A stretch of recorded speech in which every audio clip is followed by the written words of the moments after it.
就不再说天空在夢裏，十不鐘個肚再分，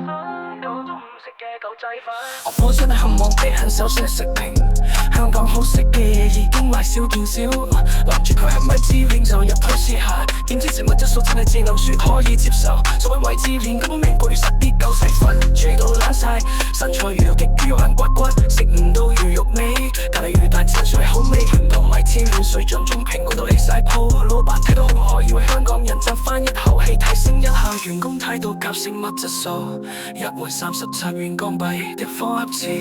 根本就是垃圾，連街邊的碗仔翅都被他呵斥。我買狗仔飯食到嚟，先發現有個新曬熟嘅冷揾難受，受到咁唔知係煲嘢做咗幾耐，衛生情況令人嘔心，完全沒有材料味道，也完全沒有得出的地方。雞魚蛋，我覺大便利店微波爐的一樣味道，店員服務也十分差，本來都不打算留落評，但這裡任何人先說今晚輪到，我這勁無助，睜眼見他去倒垃圾之後不洗手，再去處理食物，我同佢講你咁好污糟，佢照樣不洗手，繼續弄食物，真恐怖。壓人嘅店鋪，專登揸車落去買魚肉碗仔翅，因為有朋友話過佢買過，唔記得咗落魚肉，我專登睇咗個阿姐4次，佢都話有落魚肉，返到屋企一食，發覺都係冇落，分明專登呃人，打電話去又冇人聽，極之差。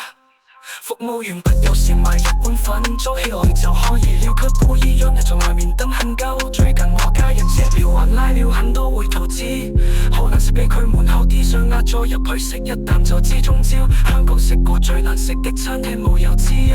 ，18座工廠大廈魚仔餅有乜好食㗎？好易難食，好易難食，好易難食，好易難食，重要嘅事情要講3次。上次食過碗嘢有昆蟲咬到特賣，都係小食為妙料。食過好難食，好似胡仔咁，買咗一碗外賣，食咗兩啖成碗倒咗垃圾，好似食緊粥嘅嘔吐物咁。啲嘢非常之咁難食，免費都唔會食，呢一刻真係覺得米芝蓮係收錢嘅。仲要餅乾有得發笨，撚嘢遲再去得嘢啲人先幫襯，超難食即刻變樣數，分間即是垃圾，食過兩次咁大把，再都唔想食，店員態度無敵差。這店規定垃圾你還敢去換來食，這個垃圾食品香港人根本不會光顧，香港人都不配食的垃圾店，這家店從來沒有一個食，平時賺的水沒有去過，而家先知點解叫狗仔粉，因為老闆同員工多得客係狗。而家先知點解叫狗仔粉，因為老闆同員工多得客係狗。